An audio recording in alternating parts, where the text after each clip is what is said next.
வாய் இருக்குன்னு வாய்க்கு வந்தபடி பேசுற திமுகவோட வாடக வாய்கள் எல்லாருமே 2.5 வயசு குழந்தைய வந்துட்டு திமுக நிர்வாகி வந்து சீரழிச்சிருக்காரு. அதை பத்தி யாருமே ஏன் பேசல? அந்த அளவுக்கு என்ன நடந்துச்சு? எப்பவுமே ஸ்டாலின் அவர்களை மைடியர் பிரதர் அப்படின்னு செல்லமா சொல்ற ராகுல் காந்தி அவர்கள் இந்த முறை என்ன பண்ணாரு? அதிமுக தலைமையில இருக்க என்டிஏ கூட்டணிக்குள்ள இருக்க சலசலப்பு என்ன? அது எல்லாத்தையும் தாண்டி தமிழ்நாட்டுல தாமரை மலருமா? ஹாய், நான் உங்க தேவா. சோ வாங்க இதை பத்தி டீடைலா தெரிஞ்சுக்கலாம். இப்ப ரீசெண்டா 2 நாளா எல்லாராலையுமே பரபரப்பா பேசப்பட்டு இருக்க ஒரு விஷயம் தான் இந்த திமுக நிர்வாகி. அவரோட பேர் வந்து பெரிய நாயகம். அவர் வந்து 2.5 வயசு குழந்தைய வந்து பாலியல் வன்கொடுமைக்கு ஆளாக்கி இருக்காரு. ஃபர்ஸ்ட் அவர் யாரு அப்படிங்கறத தெரிஞ்சுக்கலாம். அவரோட ஊர் என்ன அப்படின்னு பாத்தீங்கன்னா கிருஷ்ணகிரி தான். கிருஷ்ணகிரி மாவட்டத்துல இருக்க அவரு என்ன பண்ணிருக்காரு அப்படின்னா அரசியல்ல அவருக்கு ரொம்பவே ஈடுபாடா இருந்திருக்கு. அது மட்டும் இல்லாம திமுகவோட ஒரு வெறித்தனமான ஒரு வெறியனாவும் இருந்திருக்காரு. அதனால கட்சிகளுக்காக நிறைய அடிமட்ட தொண்டர்கள்லாம் இறங்கி வேலை பார்ப்பாங்கல்ல, அந்த மாதிரி தான் வந்து வேலை பார்த்திருக்காரு. அதுக்கு அப்புறமா அவருக்கு அந்த திமுகவுல வந்து பதவி கொடுத்திருக்காங்க. அது என்ன பதவி அப்படின்னு பாத்தீங்கன்னா திமுகவோட இளைஞர் அணி ஒன்றிய அமைப்பாளரா வந்து இருந்திருக்காரு. அவருக்கு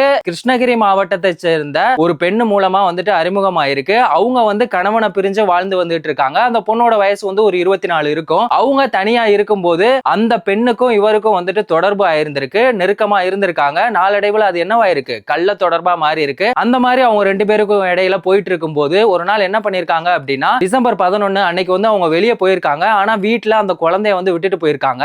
அந்த நேரத்துல வந்த இந்த பெரிய நாயகம் அவர் என்ன பண்ணிருக்காரு? அந்த சின்ன குழந்தைய 2.5 வயசு குழந்தைய வந்து பாலியல் வன்கொடுமை பண்ணிருக்காரு. யோசிச்சு பாருங்க, 2.5 வயசு குழந்தைய பண்ற அளவுக்கு என்ன சொல்றதுனே தெரியல.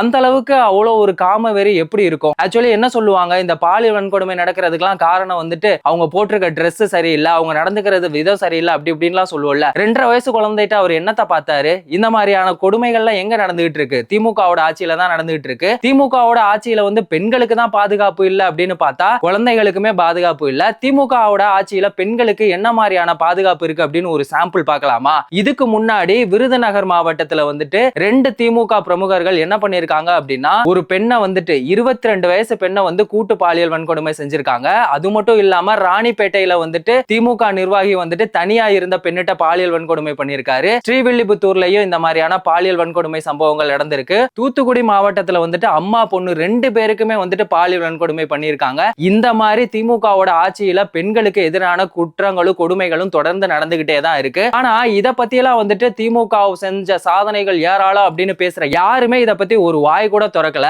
ஆனா திவ்யா சத்யராஜ் அவர்கள் என்ன பண்ணிருக்காங்க? திரும்பவும் விஜய் அவர்களை வந்து வம்பிழுத்திருக்காங்க. என்ன சொல்லிருக்காங்க அப்படின்னா, நான் வந்துட்டு திமுகவுல இருந்ததுக்கு அப்புறமா மக்களுக்காக வந்து நல்லது பண்ணிருக்கேன், நீங்க வந்துட்டு மக்களுக்காக என்ன பண்ணிருக்கீங்க அப்படின்னு வந்து சொல்லிருக்காங்க. அவங்க என்ன சொல்லிருக்காங்க அப்படின்னா, எனக்கு வந்துட்டு யோகி பாபு அவர்களை வந்துட்டு ரொம்ப பிடிக்கும், அவரை பிடிக்கும் அப்படிங்கிறதுக்காக அவர் ஒரு கட்சி ஆரம்பிக்கிறாரு அப்படிங்கிறதுக்காக நான் போயிட்டு அவருக்கு வந்து ஓட்டு போட முடியாது, அவர் மக்களுக்கு என்ன பண்ணாரு அப்படிங்கறதெல்லாம் பார்த்துட்டு தான் நான் வந்து ஓட்டு போட முடியும் அப்படின்னு வந்து சொல்லி விஜய் அவர்களை வந்து கலாய்ச்சிருக்காங்க. அது மட்டும் இல்லாம நான் வந்து என் சொந்த செலவுல மக்களுக்கு வந்துட்டு இந்த ஊட்டச்சத்து சம்பந்தமான உணவுகள், மாத்திரைகள் இது எல்லாத்தையுமே வந்துட்டு வறுமை கோட்டுக்கு கீழே இருக்கவங்களுக்கு கொடுத்துட்டு இருக்கேன் அப்படின்னு வந்து அவங்க சொல்லியிருக்காங்க. உண்மையிலே அந்த விஷயம் வந்து நம்ம பாராட்டி தான் ஆகணும். அந்த மாதிரி விஜய் அவர்கள் வந்துட்டு மக்களுக்காக என்ன பண்ணிருக்காங்க அப்படின்னு சொல்லி கேட்டிருக்காங்க. அவங்களுக்கு வந்துட்டு திமுக வந்து என்ன பண்ணிருக்காங்க? நல்லது ஏகப்பட்டது கெட்டது பண்ணிருக்காங்க. ஆனா அது எல்லாத்தையும் தாண்டி அவங்க பண்ண நல்லதை மட்டுமே அவங்க போக்கஸ் பண்ணிட்டு இருக்கிறதுனால விஜய் அவர்கள் என்ன பண்ணிருக்காங்க அப்படிங்கிறது அவங்களுக்கு தெரியல.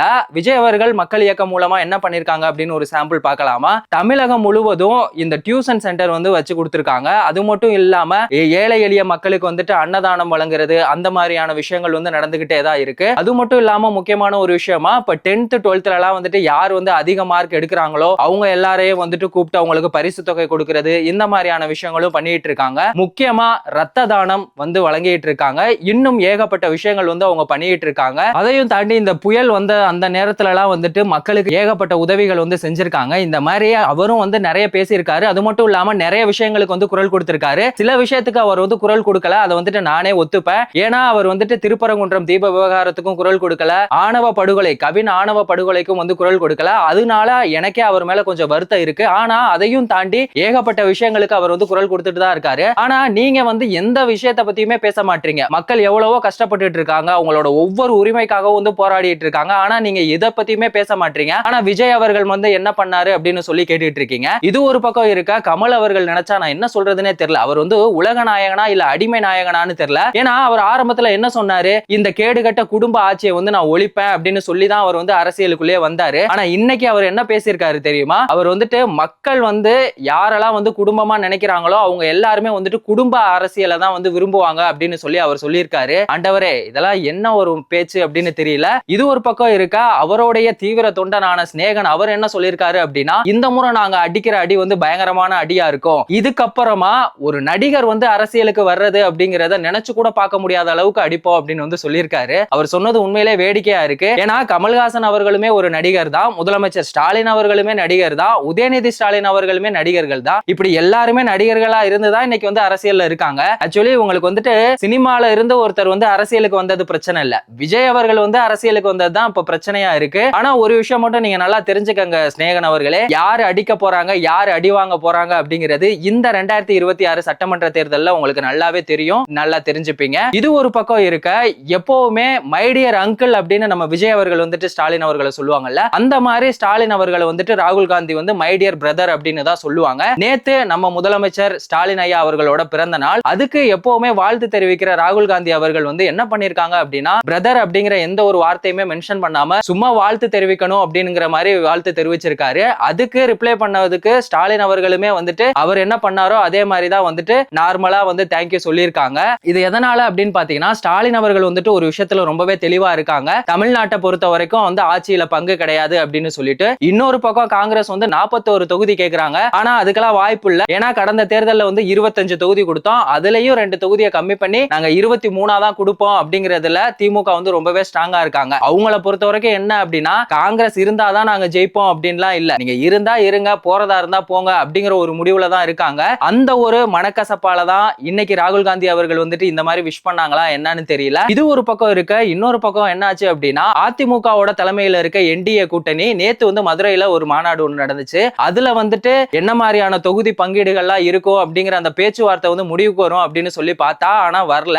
அதுல மோடி அவர்கள் வந்து சொல்ற விஷயங்கள் என்ன அப்படின்னு பாத்தீங்கன்னா, அமமுகவையும் பாமகவையும் அதிமுகவோட கூட்டணியில இணைச்சதே வந்துட்டு பாஜக தான். சோ நாங்க என்ன சொல்றோமோ அதை தான் நீங்க கேட்கணும், யாருக்கு எவ்வளவு தொகுதி கொடுக்கணும் அப்படிங்கறத நாங்க தான் டிசைட் பண்ணுவோம். சோ மொத்த தொகுதியை வந்து எங்க கிட்ட கொடுத்துருங்க, நாங்க வந்து பிரிச்சுக்கிறோம் அப்படின்னு வந்து சொல்லியிருக்காங்க. ஆனா இதுக்கு எடப்பாடி பழனிசாமி அவர்கள் வந்துட்டு ஒத்துழைக்கிற மாதிரி தெரியல. அதனால ரொம்பவே காண்டான அமித்ஷா அவர்கள் என்ன பண்ணிருக்காங்க அப்படின்னா, டெல்லிக்கு வந்து எடப்பாடி பழனிசாமி அவர்களை வந்து கிளம்பி வர சொல்லியிருக்காரு. அதனால இப்ப எடப்பாடி பழனிசாமி அவர்களும் வந்துட்டு டெல்லிக்கு போயிருக்காங்க. ஏற்கனவே 2021 சட்டமன்ற தேர்தலில் பாஜகவுக்கு வந்து 20 தொகுதி கொடுத்தாங்க. ஆனா அதுல 4 சீட்டு மட்டும் தான் வந்து அவங்களால ஜெயிக்க முடிஞ்சிச்சு. ஆனா 2024 பாராளுமன்ற தேர்தலில் அவங்க வந்துட்டு 18 சீட்டு ஜெயிச்சாங்க. அதனால இந்த முறை வந்து 35 தொகுதி வந்து கேக்குறாங்க. இது எல்லாத்துக்கும் எடப்பாடி பழனிசாமி அவர்கள் வந்து ஒத்துழைப்பாரா, இல்ல அமித்ஷா சொல்றதை கேட்பாரா, இல்ல அவரே சொந்தமா முடிவெடுப்பாரா அப்படிங்கறத நம்ம பொறுத்திருந்து பார்க்கலாம். ஆனா பாஜக என்னதான் நினைச்சாலும் தமிழ்நாட்டுல தாமரை மலராது அப்படிங்கிறதுல தமிழக மக்கள் வந்து ரொம்பவே ஸ்ட்ராங்கா இருக்காங்க. அது எந்த அளவுக்கு இருக்கும் அப்படிங்கிறது இந்த 2026 சட்டமன்ற தேர்தல்ல நல்லாவே தெரியும். காசை வாங்கிட்டு திமுகவுக்காக சப்போர்ட் பண்ணி பேசிட்டு இருக்க திமுகவோட